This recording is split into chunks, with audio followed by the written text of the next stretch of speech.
Hello, everybody. Welcome to our panel on policing Hong Kong's police, how to restore trust. Feel free to continue eating your lunch while we get started here. I'm Jody Schneider, president of the FCC and senior international editor at Bloomberg News here in Hong Kong. Thank you for coming, especially as Chinese New Year is just days away. It's my honor to introduce this panel, the panelists and the moderator. First, please be sure to silence your phones. We will leave time for questions, and handheld mics will come around. They'll be moderated from the stage. When you ask a question, if you could please give your name and affiliation. This is being broadcast live on Facebook Live, and the video will appear on our site and on YouTube, so you might keep that in mind while you ask your questions.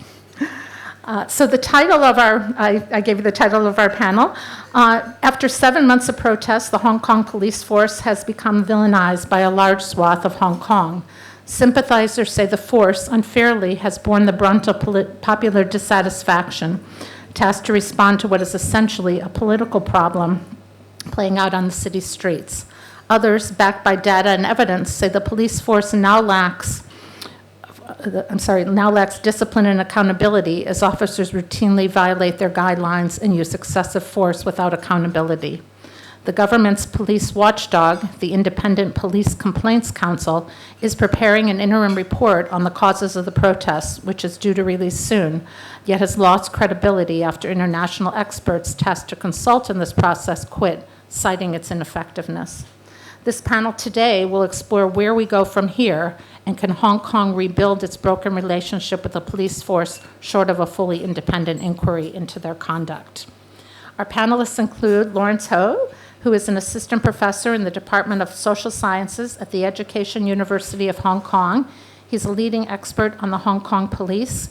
We were talking over lunch, and he said nobody used to be interested in going into that field, and now there's a lot of interest, right? He is affiliated with the Academy of Hong Kong Studies at the university and was appointed as an honorary fellow of the Center for Criminology at HKU.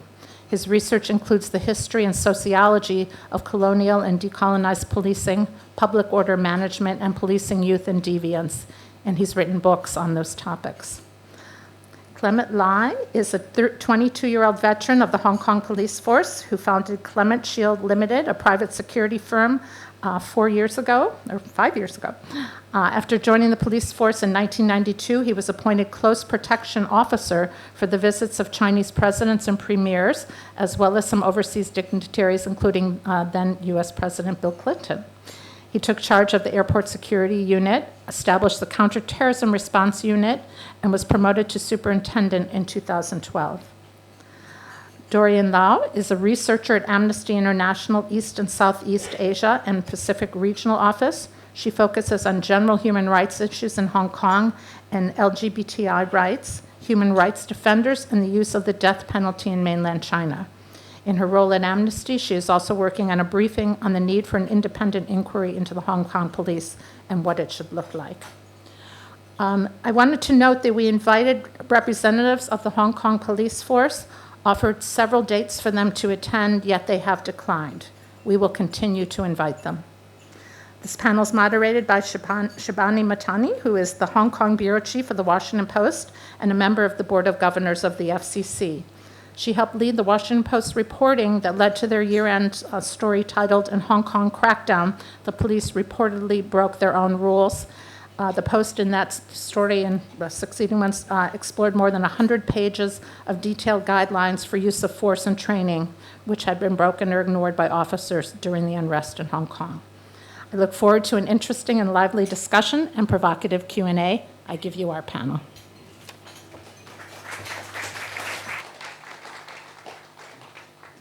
Thank you, Jody, and thank you, everyone, for attending. So I'm just going to get right into it because I think there's a lot to discuss here, and I'm going to start off with Clement, So, given your long experience in the Hong Kong police force, I mean, you obviously understand that they have to be effective in responding to obviously what is unrest and at times criminal behavior on city streets. But do you think that in general, over the past months, there's been the right balance struck between that effectiveness of policing and also, adhering to guidelines, adhering to training, and making sure that the public is confident and has trust in what the police force is doing? Right. First and foremost, I think we all agree to the fact that the scenario in Hong Kong, especially start of the whole situation in 2019, is the ever first for the Hong Kong police experience. They have never encountered such a scale of public order event, and the duration, we will all agree, is up to the 8th month now. This is definitely the first time for the Hong Kong police. Indeed, the Hong Kong police officers are very, very obedient officers. They will stick to the rules, the regulations while they're executing the duties on the street, especially in recent years, they are on the spotlights. A lot of cameras, a lot of live broadcast while they're doing work on the street. They dare not to steer away from those guidelines too much. But that being said, all along for the history of Hong Kong police or the Royal Hong Kong Police time, we're trained to deal with the anti-riot situation or riot situation in a different way. It's very, very much by steps. Step 1, we'll do that. Step 2, we'll do that. But the scenario, the protesters nowadays are very imaginative.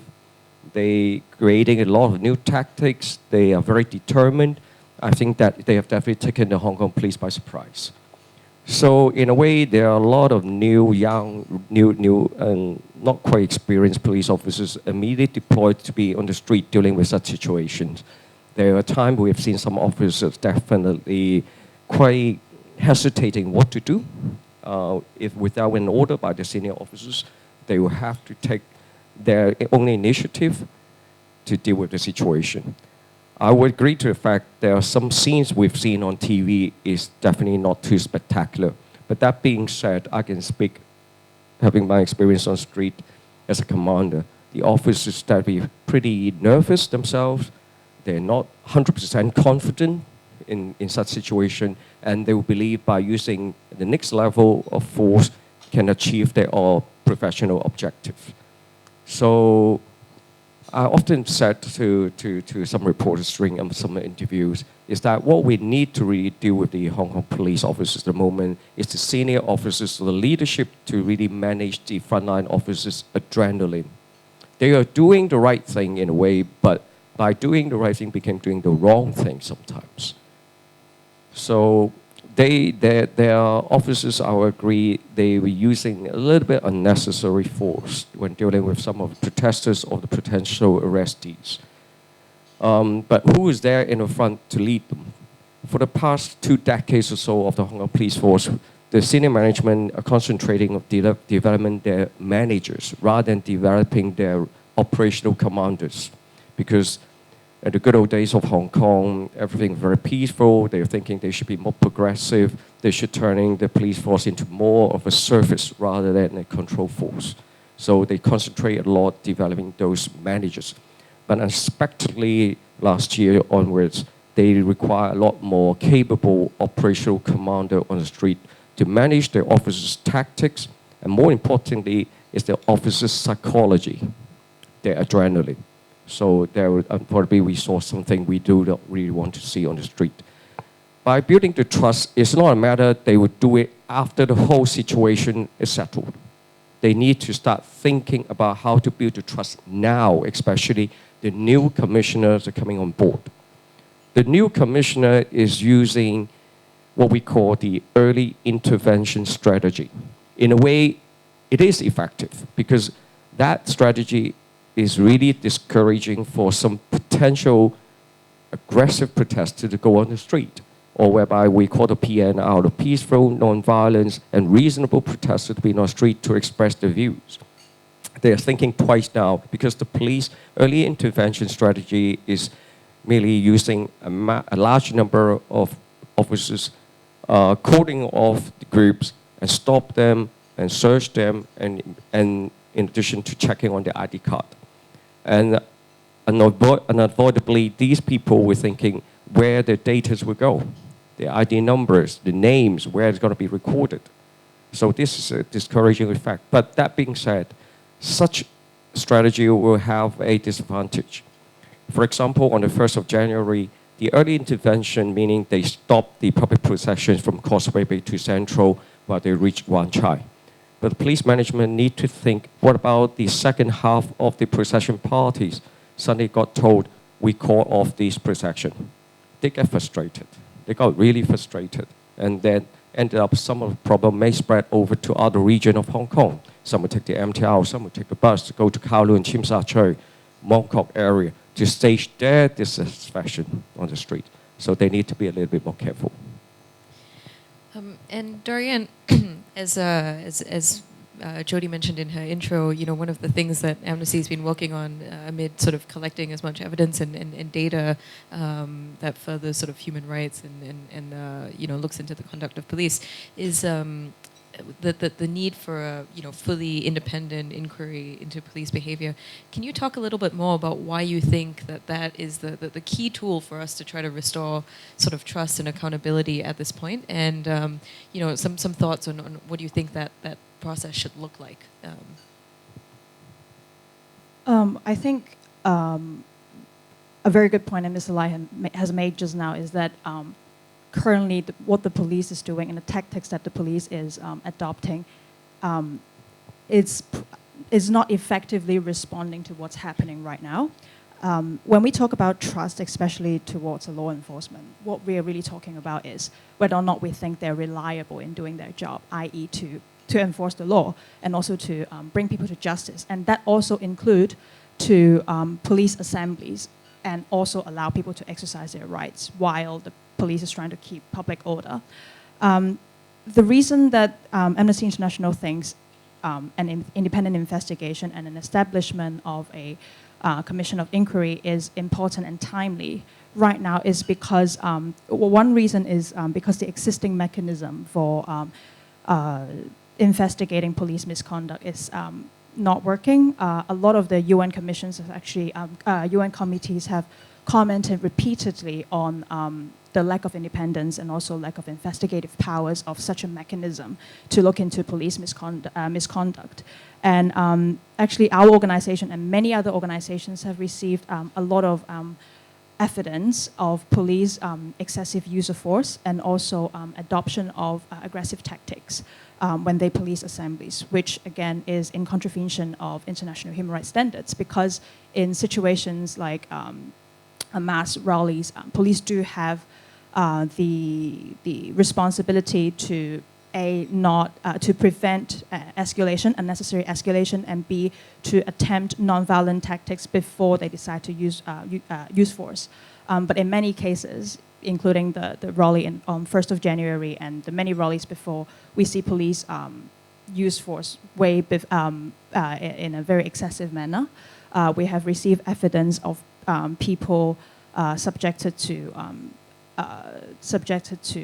something that can amount to torture and also other forms of ill treatment at the protest site and also while in detention. And all of this, I think, when we talk about whether or not we still think police is a reliable unit to enforce laws, we want these allegations to be investigated. And when the existing mechanism doesn't work, then we think a commission of inquiry would be a very proper tool to look into these allegations. And also, most importantly, one thing that the commission can do that the current criminal system cannot do is to provide recommendation. Because usually the commission can look at evidence that is broader and more information. The types of information that the commission of inquiry looks into is broader than usually what you would submit to a court, which means it has the ability to examine the background causes, the bigger picture, the systemic problems, and what needs to be done to reform this. And I think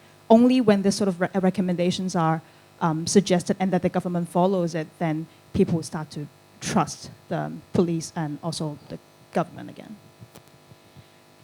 Lawrence, you've done a lot of work on the history of the Hong Kong police and their sort of origins and their transformation, from colonial times till today. One of the things you mentioned, I think, in one of our past conversations was, the fact that there have been successful attempts to reform the police in the past, notably when the police were facing, huge allegations of, well, not allegations, I mean, huge problems with corruption in the 1970s, right?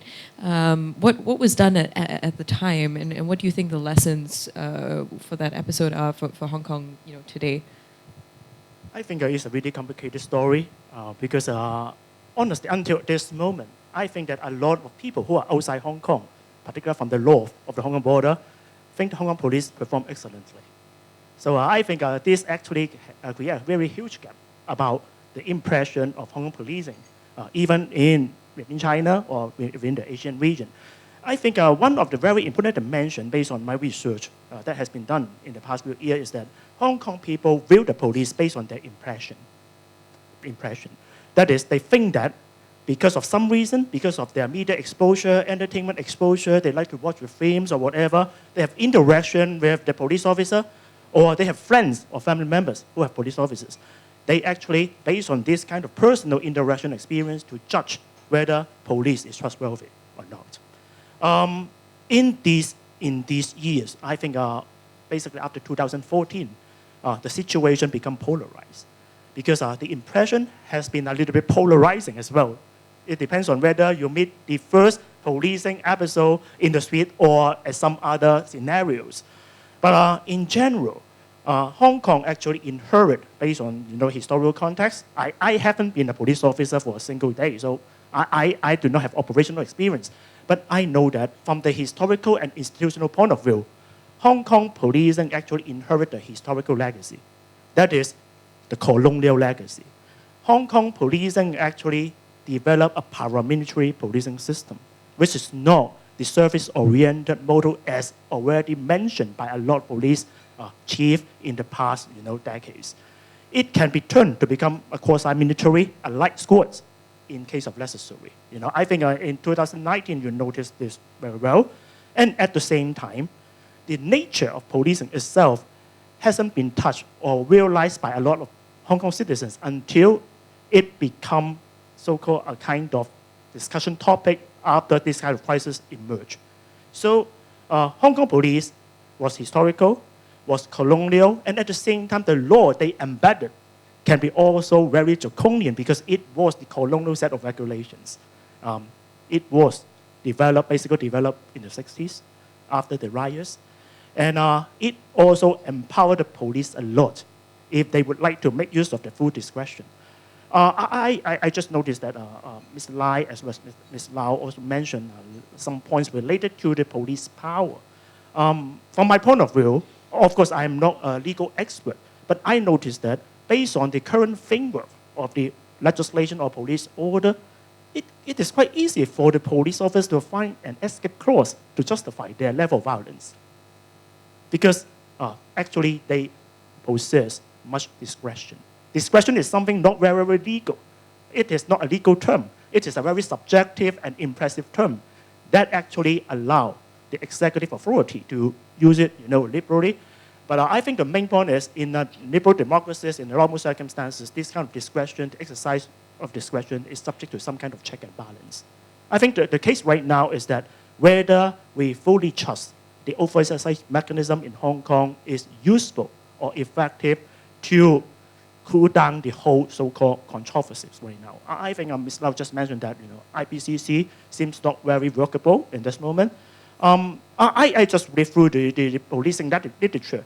IPCC model is a kind of so-called civilian oversight model that is without the so-called investigation from the executive authority. This is not totally invisible, but it is subject to some kind of limitations, including the individual misconduct, individual officers' misconduct, but not the large-scale, so-called arguable dimension which is related to the whole police force. And at the same time, it cannot effectively cool down this kind of territory-wide so-called skepticism or suspicion towards the governance. I think that's why these create this kind of polemics and so-called debates in the past few months. Clement, I'm sure you would have something to say about Lauren's assessment of this, but I would also like to ask, when you were at the police force, how was your sort of experience with the discipline system and, the process with CAPO and IPCC, and, when, especially at the time when you were sort of superintendent and had sort of younger officers that, I'm sure you've had experience of young officers who you thought could have done a better job or could have exercised more restraint. How did you find that system worked? I would confess I was once subject of a capital complaint against police office investigation. It wasn't a very pleasant experience. Not the fact that I was worrying about being prosecuted to go through the legal proceeding. It would affect if I was found guilty of any disciplinary offense, my promotion will be interrupted. That's a fact. Police officers, even up to date, they are scared of CAPO. Whenever you get a call from your commander, say you need to report to CAPO to answer a case and give a statement, immediately you feel you're standing on the other side of the court. Rather on the prosecution side, you stand on the defendant side. Right? That's the fact. CAPO, it has this function. It works in a way that will allow the police officers to think twice before they're thinking they're crossing the line, right? And looking back to the Occupy Central movement period of time, as well as the 2016 Mongkok riot situation, we had officers being prosecuted and taken to court and eventually found guilty and served their sentence in jail. Now we are coming to a new scenario whereby we see a lot more police officers potentially going to go through the same experience. IPCC is definitely a monitoring body. They do not have any authorized power to prosecute police officers. They are there to monitor the CAPO's work. And whenever CAPO are submitting any reports on any investigation, they have their saying. CAPO are also very worried about the presence of IPCCs and their comments as well. But indeed, that there are room for improvement in order to ensure the disciplinary control of the police officers can be heightened to the next level. I will not comment anymore on IPCC. IPCC issues become much bigger eventually in Hong Kong, definitely, for sure. But by looking at what's happening in the current situation, police officers are being accused or identified as using excessive force. Internally, from what I've learned from my ex-colleagues, they have already warned their police officers at the front, telling them, you will need to bear with the consequence yourself eventually. So it's up to you to really think twice and control what you're doing on the street, or you'll be holding responsibility yourself. That's a fact.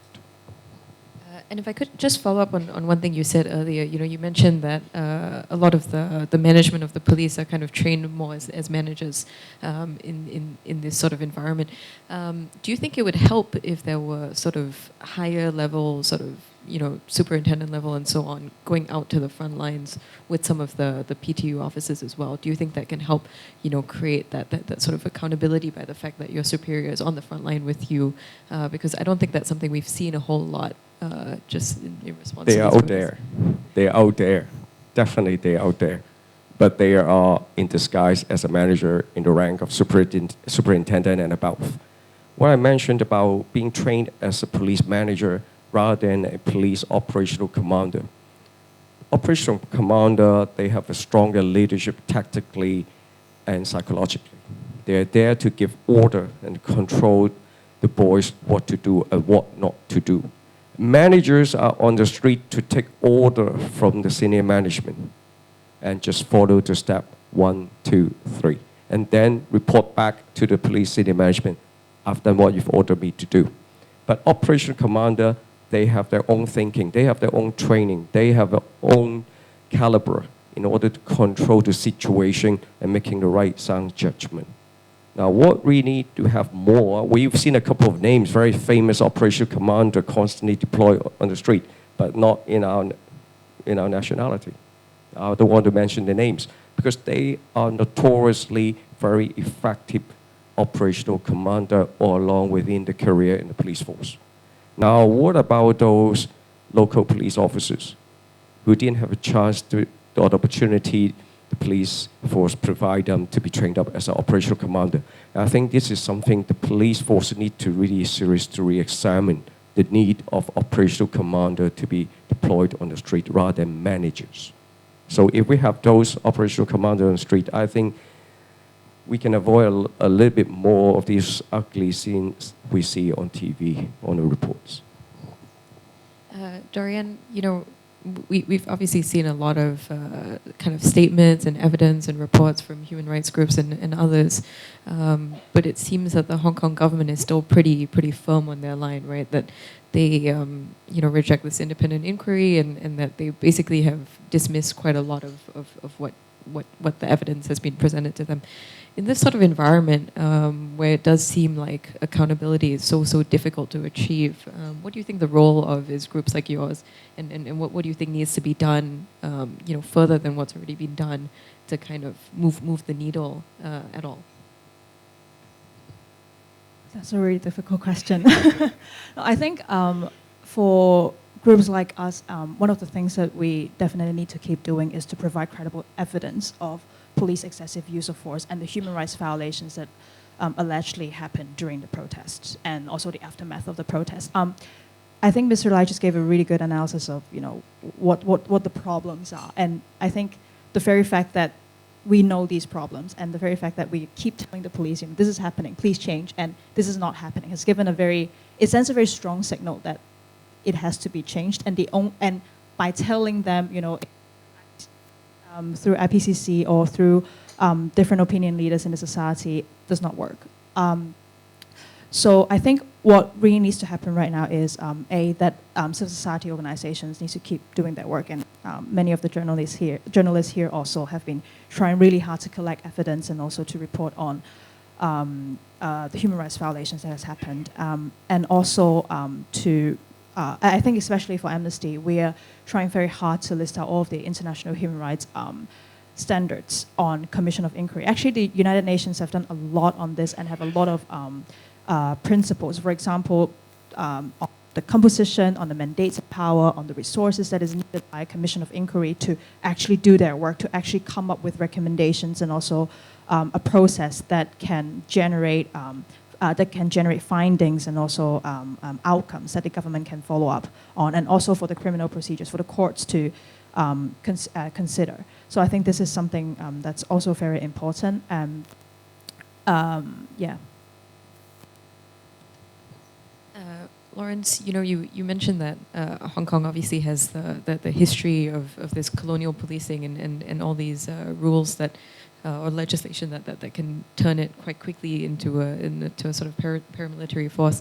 What do you think needs to be done to kind of bring it back to that sort of community model? I mean, now that things are so broken in an environment where, we were just talking about this, people feel, they're not going to call the police when they see crimes, they're not going to report things because the trust is so broken.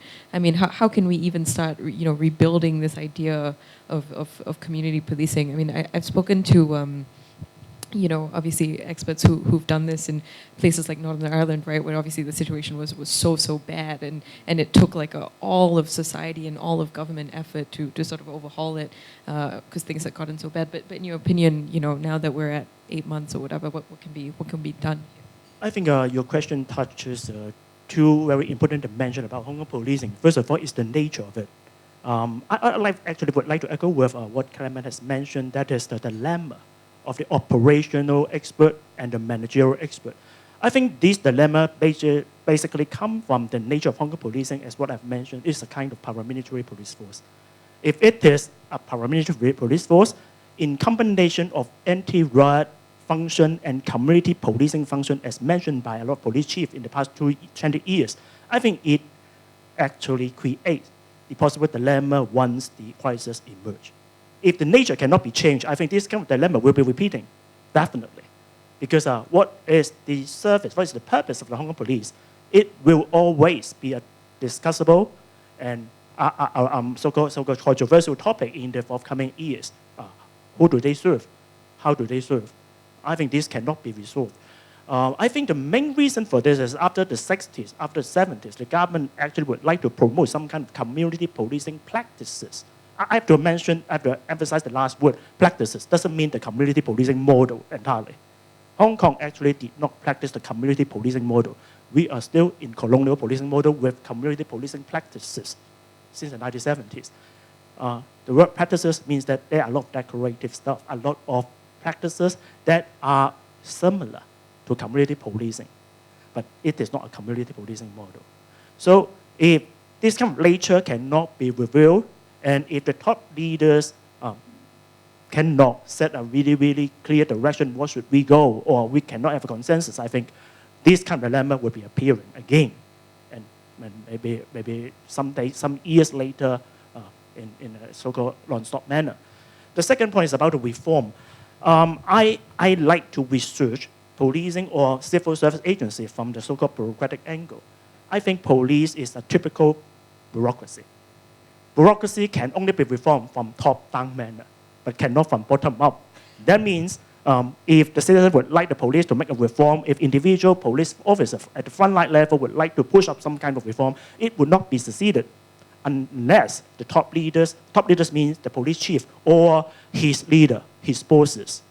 If the top leaders get the determination, motivation, skills, and strategy to motivate the wave of the reform, it may be succeeding.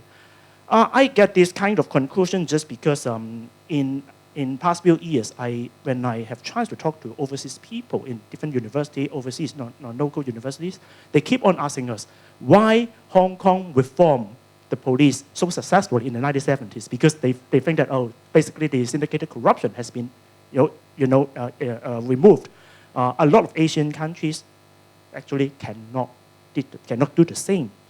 And they ask me, do you have any conclusion based on your academic research? My conclusion is that top leaders' motivation and skills. And also he successfully create some kind of waves or public opinion that reform is necessary, that can push forward the reform ahead of the resistance from the officers in the police force. Back to the scenario today, I think there is no quick fix, no instant solution, but it's still a kind of bureaucratic agency, and the so-called for 30 years ago's experience may still apply. Well, thank you so much. I'm sure you have a lot of questions. So yeah, I'd like to open it up to questions.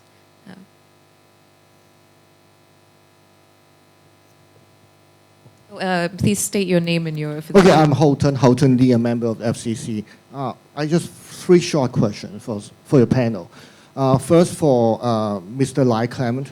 Okay, I understand. Okay, in the sentiment of the public the public sentiment about the police make a very sharp turn in June and July time after all the frontline officers started to not wearing the warrant card.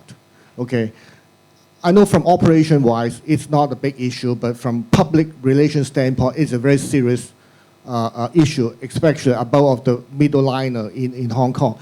I mean, of course, the police are good reason because they don't want their family member to be harassed. So from your expertise standpoint, are there any modern technology or modern method available that make the police wear the warrant card, but at the same time can still protect them from the excessive privacy intrusion or the doxing? That's just a question for you. And the second for Lawrence and Doriane, after your observation in the past half a year, do you think now the Hong Kong police is still under the command of Carrie Lam, or they're all running on their own, or they are now under instruction, complete instruction from Beijing? The last one for Matani. Okay, the Hong Kong government now, they have a budget to start the counter-propaganda worldwide now. There's one YouTube released by Government Information Service on the 14th of January. It point blankly the message say the Western media has been misinforming the Westerner about what's happening in Hong Kong. So it's a 5-minute YouTube listing all the statistics of the vandalism, the bad things done by the protester, and how such a difficult situation the police have been withstanding, blah, blah, blah. it have accumulated 400,000 views. So YouTube have to pay our Hong Kong government a lot of money. So what do you think, would this would this film be effective in changing the Western's mind? Thank you. Thank God I'm not answering the second and third question. Right, Mr. Holden. According to the Police General Orders, which is an internal guidelines for police officers operating in any of the post, first, if you were a plainclothes officer, when you're executing your constabulary duties, you're required to carry or display your warrant card in order to show the members of the public or any person you're dealing with in order to identify yourself, and then they can make any record or complaint if needed against them. So that's necessary. But for police officers wearing their uniforms while they're executing the duties on the street, that uniform already representing their identity. Unless you can challenge me or people can buy the uniform from YouTube. For eBay, for example. Fair enough, right? But that being said, that warrant card is merely their identifications while they're not in their uniform. But Hong Kong police is learning pretty quick. Throughout the months, that challenge has been raised by the opposition or other members of public regarding they should also display that warrant card while they executing their anti-riot duties as well, of which they did eventually. But their warrant card for police officers is like their platinum gold card. They treasure a lot, they hide in the wallet. They buy the most expensive case to carry the warrant card. Just like very much you watch on movies, police. That case, we look at the case, we don't look at the identity. What case do you use? We compare case, right? But then, technology-wise, yes, they are looking at the electronic tags, personal electronic tags now are being distributed to the anti-riot police officers already. Those tags have a number representing their names and the genuine, what we call the unique identity number.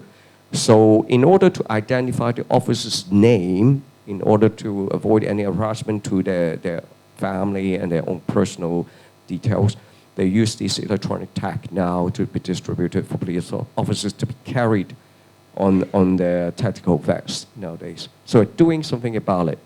But as well, if you pay attention to a lot of their anti-riot helmets at the back, they have a sign or a colorful display of any rectangular diamond-shaped logos. Those logos are representing their formations. And they have a number underneath, maybe 2 hyphen or stroke 2, means they are from the 2nd platoon, 2nd column position. So you can identify the police officer's position from those helmets. But indeed, you need to attend a lesson to do that, but just in case. But if you take a photograph, you produce that photograph to the capo, they can identify the police officers without any difficulty at all. So it's just 2-way. First, it's an electronic tag with a number representing an officer. So number on top of a number. Then you have that identification that's compulsory to be displayed on the helmet. But that signage or those logos also helps with their own commander to identify their own officers as well. While in a mass situation, there's a lot of police officers from different formations being deployed on the ground. So you need to identify your boys in order you can tell them off or something or giving them orders. So this is something the police are definitely doing. They're not hiding their identities.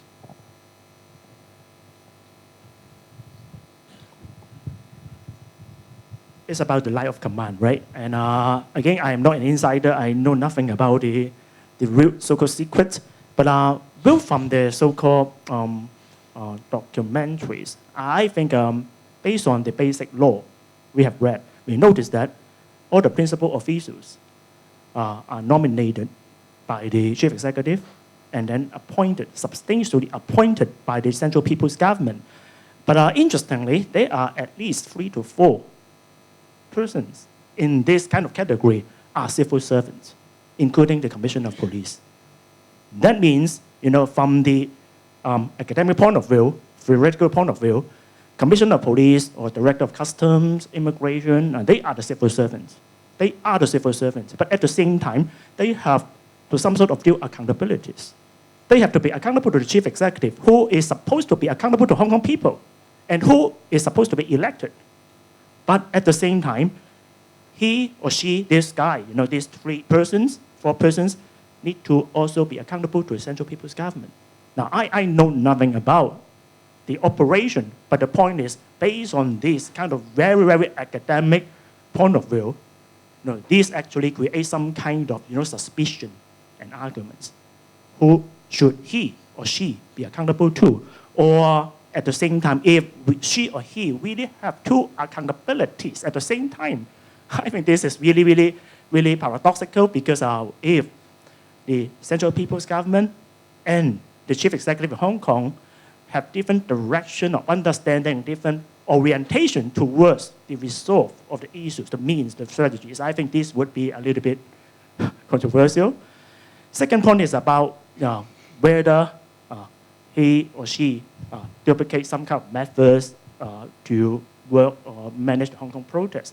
I really think that this is a very important question, because a lot of Hong Kong people get the impression that in the past few months, some practices of the police in manage the riots or disturbances, whatever, seems not really familiar in the perspective of the Hong Kong people, because what they have practiced seems not the traditional way they are dealing with. I do not witness all the episodes, but at least I can put several dimensions in which I keep on asking by my students about, how come it would be like this? Like the use of tear smoke in semi or closed door MTR station. I think they actually may not be like this in the past. And at the same time, a lot of my students, a lot of youngsters wonder that shopping mall is somewhere which is a little bit neutral. This is just like a neutral zone. They think that in Hong Kong police, particularly before July, they would not walk into this purpose for the so-called security purpose or anti-riot purpose. But eventually, this kind of, understanding has been broken. I think this, whether has been learned from somewhere or this is actually the new tactics or whatever, I think this is subject to a lot of debates. But I think a lot of people wonder and suspect that this kind of tactics has been duplicated from somewhere. Of course, this is actually the main problem. How come we lost the trust towards the force? Just to answer really quickly on the question about the Hong Kong government videos, even in our news reporting, we try to get both sides in, and so we let our readers sort of make up their minds or opinions for themselves. But I think in general, our readers are viewing what's happening in Hong Kong in a more global context, right? So if they do have some broader concerns about Beijing or China's power or so on and so forth, I think naturally it's going to be seen within that context, especially in the Western world. But yeah, just to get more questions in. Thank you very much. My name is Darren Mann. I'm a surgeon in war and armed conflict. I've got some comments to make and then a question. Mr. Lai, I've listened to what you've said about individual lapses in tactics by police officers, but I think when we consider the scope of the violations that Shabini has reported in her article, it's quite clear these are not tactical lapses.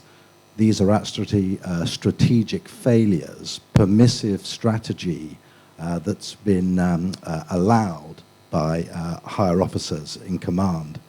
We've not just seen individual lapses of judgment.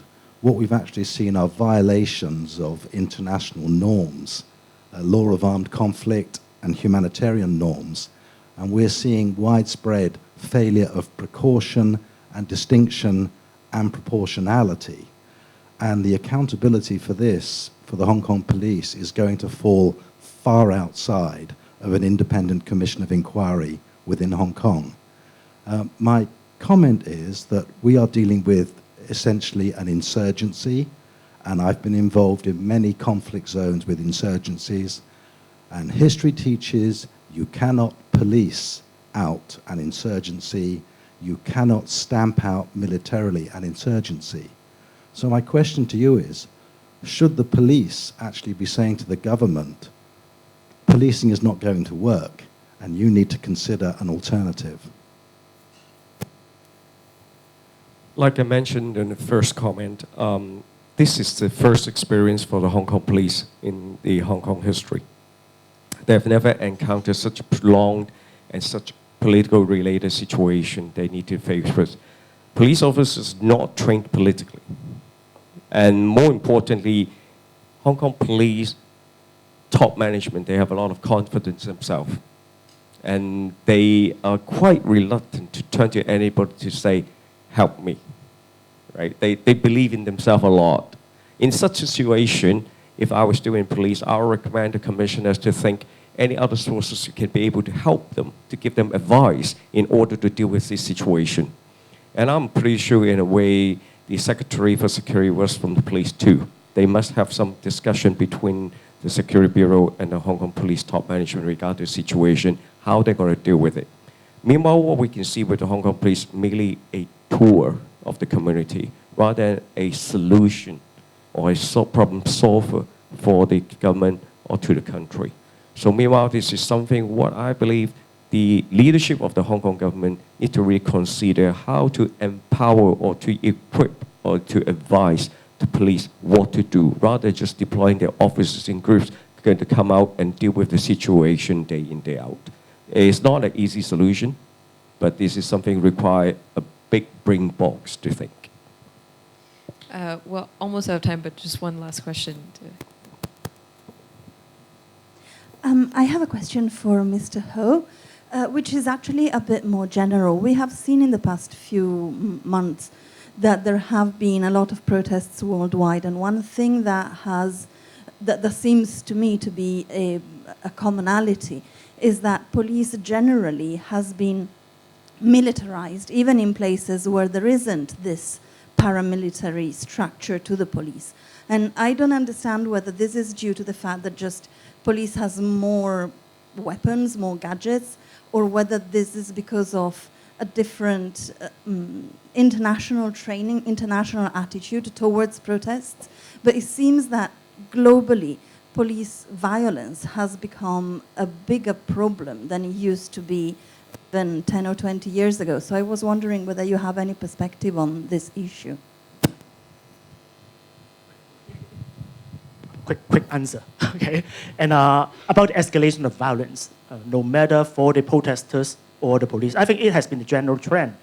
Honestly, from what I have seen in the policing literature, it has been the case since 2001, after the terrorist attack in USA. Because you can imagine that once you feel psychologically uncomfortable, you are more likely to use some kind of excessive forces, no matter which party you come from. And I think in the case in Hong Kong in the past few months, there are several key landmark days that make the people psychologically uncomfortable for each party. The first one is the case in Newtown Plaza.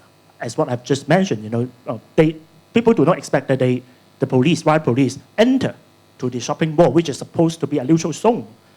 811 outside the Sogo. The first time police formally admitted that they have disguised officers, to do the operation. And afterwards in Tai Kung, as well as in the Hui Fong MTR station. I think these events, of course, may not affect public perception towards police very, very much, but at least make those frontline protesters and officers feel psychologically uncomfortable, and it is more likeliness for them to have some kind of uncontrollable actions in the vicinities. Well, thank you so much. Everyone just join me in thanking our panel here. Thank you. Some gifts.